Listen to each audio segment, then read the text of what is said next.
Today's worship for the day of Pentecost was recorded earlier on this week, and it was recorded before I had seen the video witnessing the death of George Floyd. And of course, I've, like you, been watching the various eruptions of pain and emotion that have happened across the streets, not only of Minneapolis or across the country, but also in Des Moines, even on Friday night. And I asked myself, what does one do? How do I, in my position and my place as a white person of privilege, how do I respond? What do we do as a church that is predominantly white? How do we respond?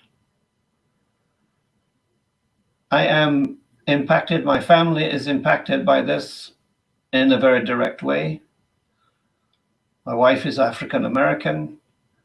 My children benefit from the rich heritage of her ancestors. And their lives are impacted by this. The day of Pentecost is about fire and it's about wind. We think of the rushing wind of the Spirit, we think of the fire of flames on the heads of the disciples, but wind and fire, breath and fire have very different connotations at this very moment in time. I cannot breathe is what we hear. I cannot breathe. The words of George Floyd. And the fires we imagine are the fires coming from Precinct 3, the fires coming from buildings across different parts of the country even.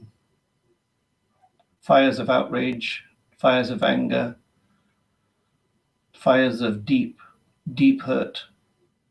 Martin Luther King says that a riot is the language of the unheard. He said, I think America must see that riots do not develop out of thin air. Certain conditions continue to exist in our society, which must be condemned as vigorously as we condemn riots. But in the final analysis, a riot is the language of the unheard. And what is that? Is it that America has failed to hear?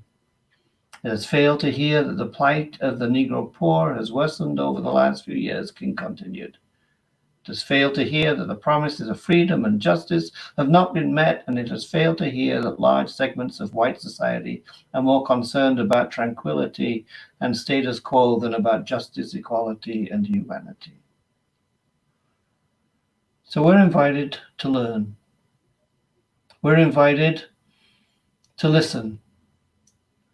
We're invited to stand with.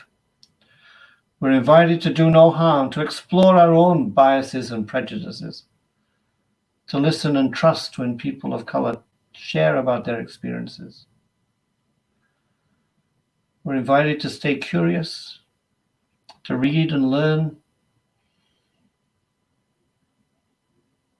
to read for ourselves the messages and the expressions of life by people of color.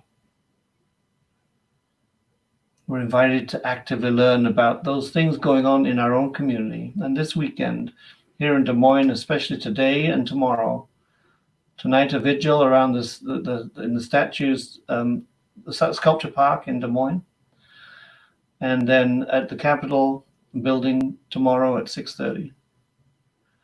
We have an opportunity to stand with and to stand for our society, of black and white together, and all people of color and of all colors and all races and all ethnicities, to be able to stand together for our country, to be that beloved country, that beloved community that is the expression of the Spirit of the loving God who has made us for God's own self and for our joy. Enjoy this Pentecost day. but seek those things that can make us better listeners, better learners, and courageous to ask the right questions and to seek the right answers.